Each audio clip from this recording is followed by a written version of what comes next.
Magandang gabi mga masters, bali ngayon po ay 4 na videos po ma-upload ko po sa aking YouTube channel. Tama nga mga masters, 4 na videos nga po ang ma-upload ko po ngayong gabi. Yun, what's up mga masters? Nandito na naman tayo sa panibagong araw, panibagong kabanata na naman ang pagsasama-samahan natin ngayon guys.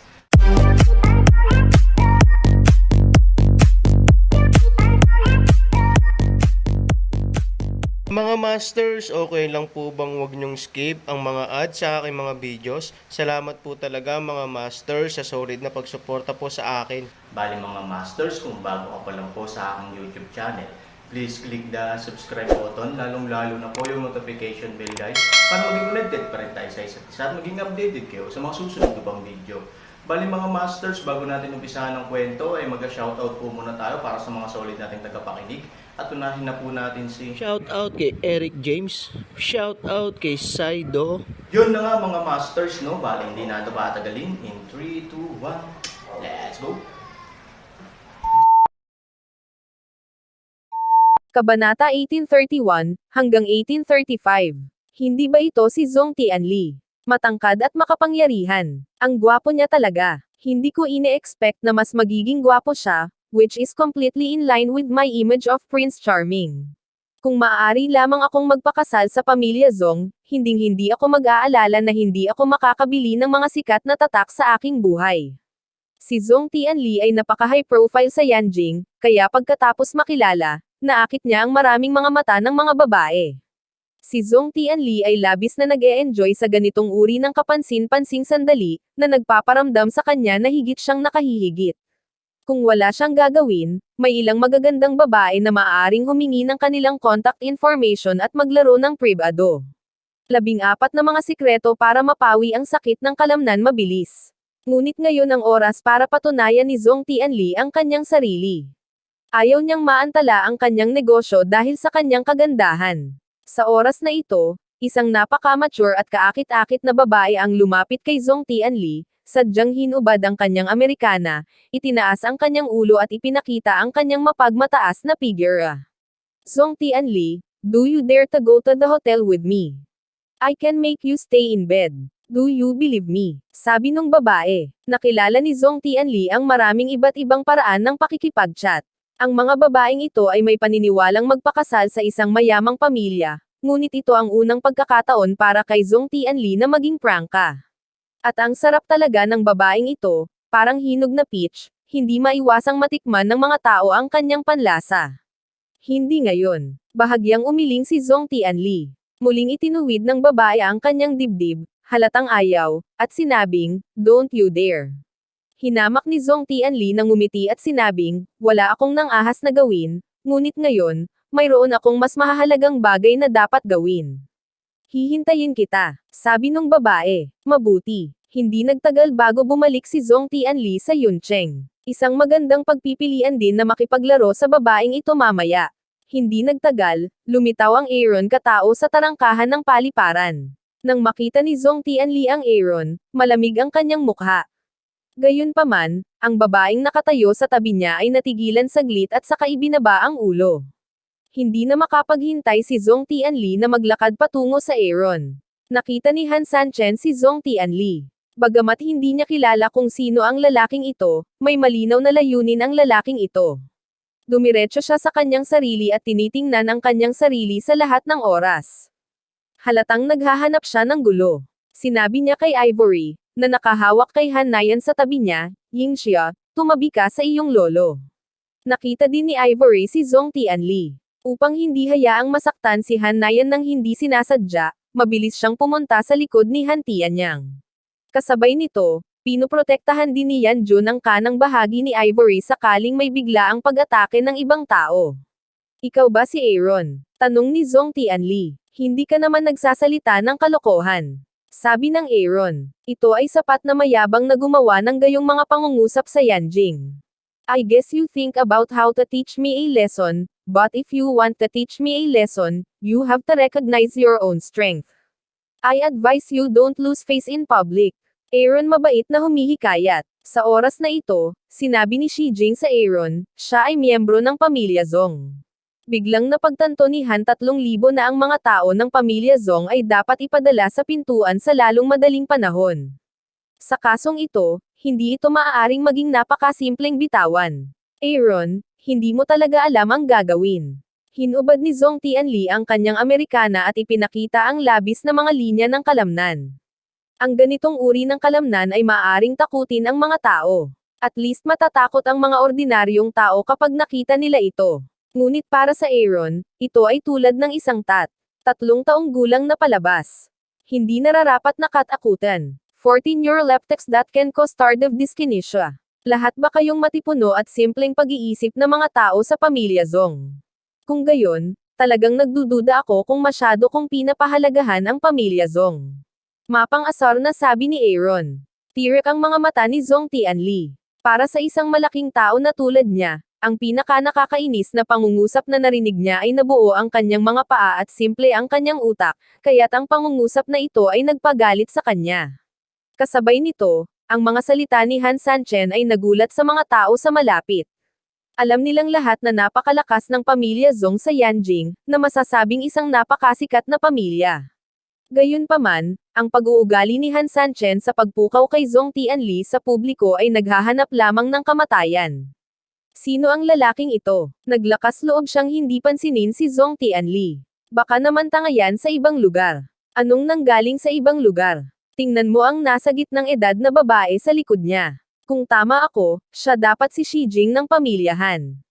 Pamilyahan. Hindi ba nakakulong si Han Jun? Sino siya? Panipi. Iilan lang talaga ang nakakaalam na mayroong Aaron sa pamilyang Han, at karamihan sa kanila ay mula sa matataas na uri. Para sa mga ordinaryong taong ito, ang 3 salita ng Aaron ay hindi pa nila narinig. Ito ang kalungkutan ng Aaron. Bilang isang batang master ng pamilya Han, siya ay dumating sa isang hindi kilalang sitwasyon. Ang lahat ng ito ay dahil sa Nangang Chenkyu. Kung hindi dahil sa house arrest ni Nangang Chenkyu kay Aaron at sa kanyang kawalan sa anumang pampublikong okasyon, hindi magiging anonymous ang Aaron. Gayunpaman, para sa Aaron ngayon, hindi niya kailangang mag-alala tungkol sa mga ito, dahil sa lalong madaling panahon, ang buong Yanjing ay makikilala siya muli, ang aking anak na babae ay nagugutom. Sa oras na ito, sinabi ni Ivory kay Aaron. Tumanggo si Aaron at sinabing, bigyan mo ako ng 1 minuto at gagawin ko ito sa lalong madaling panahon. Lalong nagalit si Zong Tianli nang marinig niya ang mga salitang ito. Huwag mong asahan na hindi siya masyadong pinapansin ni Aaron at gusto siyang alagaan sa loob ng 1 minuto. Aaron, kung hindi kita aalisin ngayon, hindi ako si Zong Tianli. Nakangusong sabi ni Zong Tianli ang kanyang mga ngipin at sinabing bigyan ka ng 5 segundo upang mag-isip tungkol sa isang bagong pangalan. Han 3,000 mga salita, hakbang-hakbang patungo sa orasan mula sa diskarte. Malaki ang bentahe ni Zong Tianli sa laki, kaya hindi siya nag-aalala na matatalo siya sa Aaron. Totoo rin ito para sa mga nanonood sa karamihan. Pagkatapos ng lahat, ang kanilang intuitive na pakiramdam ay mas malaki si Zong Tianli kaysa sa Aaron, kaya natural nilang nararamdaman na ang Aaron ay hindi kalaban ni Zong Tianli. Ngunit ang susunod na eksena, tulad ng isang ideya, hayaan silang makakita ng mga hanggal na mata. Nang makalapit si Aaron, sumuntok siya sa bilis na hindi maabot ng mata. Si Zong Tianli ay walang oras ng reaksyon. Siya ay namartilyo ng isang kamao sa dibdib, at pagkatapos ay sumigaw ng sakit, at ang buong tao ay umatras ng hindi mapigilan. Hindi nakatakas ang mga nanood sa excitement at natamba sila ni Zong Tianli. Ang lahat ng mga taong nag-uusap tungkol dito ay natahimik sa isang iglap, at ang katahimikan sa malapit ay tila kakaiba. Sino ba naman ang hindi nag-expect na ang Aaron ay gumamit lang ng isang suntok para maalis ang malaking head clock na Tianli? Nang ang lahat ay tumingin muli sa mga mata ni Aaron, sila ay ganap na nagbago. Hindi sila makapaniwala, this guy is too fierce. Hindi man lang lumaban ng suntok si Zong Tianli. Walang kwenta ang muscles ni Zong Tianli. Hindi niya mapigil ang matalo. Paper paste ba? Nakakahiya. Nawalan ng mukha ang pamilya Zong. Bumagsak si Zong Tianli sa lupa. Hindi nawala ang sakit sa kanyang dibdib. Niwala siyang lakas para bumangon. Sa oras na ito, pumunta si Aaron kay Zong Tianli at tumingin sa kanya, tila ang iyong mga kalamnan, na nakatambak ng mga kontrabandong itlog, ay walang silbi.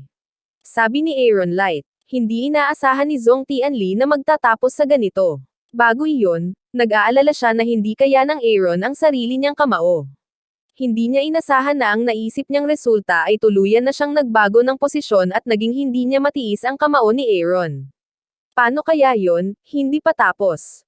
Nag-aatubili na sabi ni Zhong Tian. Tinatapakan ng paa ni Han Sani ang dibdib ni Zhong Tianli. Gustong lumayo ni Zhong Tianli, ngunit laking gulat niya nang makitang ang paa ni Han ay parang isang malaking bato na dumidiin sa kanya, kaya hindi siya makagalaw kahit kailan, sabihin sa Zhong family na ang Aaron ay bibisita sa kanila ng personal.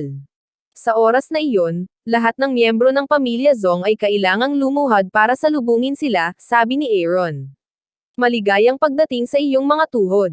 Ang mga salita ay nagpakulo muli sa mga tao. Anong uri ng pag-iral ang pamilya Zhong? Si Zhong Mingguo ay isang malaking tao na nakatayo sa pyramid. Paano siya luluhod para sa kanya? Loko tong lalaking ta. Dapat niyang i-provoke ng ganito ang pamilya Zhong. Mukhang magkakaroon ng maraming kasabikan sa pagkakataong ito. Hindi ko alam kung paano siya haharapin ng pamilya Zhong, bagamat hindi alam ng bata kung paano mabuhay o mamatay, ang ganitong uri ng pagmamataas ay gumagawa ng mga tao pakiramdam napaka-komportable. Sayang hindi ko alam kung kaya niyang tiisin ang presyo ng kayabangan. Panipi. Habang nag-uusap ang mga tao sa paligid, isang babae ang lumapit sa Aaron at nagsabi sa Aaron sa tono ng pag-uutos, hayaan mo siya. Aaron ay tumangala, sa harap ng pamilyar na figure na ito, hayaan siyang hindi makapaniwala ang ilan. Miffle. Minsan ay hindi umaasa sa mga lalaki, nais na gamitin ang kanilang sariling kakayahan upang patunayan na ang mga kababaihan ay maaari ring humawak ng isang araw, hindi yumuko sa anumang mga nakatagong mga patakaran ng kanyang, hindi inaasahang lilito dito. Bagaman maraming sama ng loob sa pagitan ng Aaron at Miffle, pagkatapos ng lahat, ang babaeng ito ay minsang naisip na si Aaron ay may gusto sa kanya, at kahit isang beses ay nagalit si Aaron. Gayunpaman, ang Aaron ay walang gaanong galit sa kanya, sa kabaligtaran, labis niyang pinahahalagahan ang Miffle. 15 natural na opsyon sa paggamot para sa back spasms. Napakaganda ni Miffle. Sa kanyang kagandahan, madali siyang makakahanap ng mayaman na lalaki na mabubuhay ng maayos nang walang anumang pagsisikap. Ngunit si Miffle ay napakaporsigido sa kanyang karera, at hindi kailanman yumuko sa pera. Ito ay napakabihirang para sa gayong pagtitiyaga na lumitaw sa isang babae. Ngunit lumitaw siya sa Yanjing, at kilala rin niya ang mga taong tulad ni Zhong Tianli. Bumagsak na yata si Miffle na minsang nagtaas ng ulo para ipaglaban ang kanyang career. Kung tutuusin, naging laruan na siya ng pera. I didn't expect to meet you here. Where's Yang Meng? Tanong ni Han Sanchen. Siya at si Yang Meng ay hindi mapaghihiwalay, kung saan sila ay may pagkakataong sumama. Ngunit si Yang Meng ay wala sa kanya ngayon, kaya naman kakaiba ang pakiramdam ni Han Sanchen. May kumislap na sakit sa mga mata ni Myfair.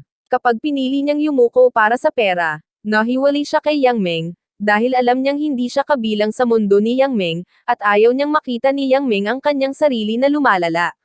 It's none of your business. I want you to let him go.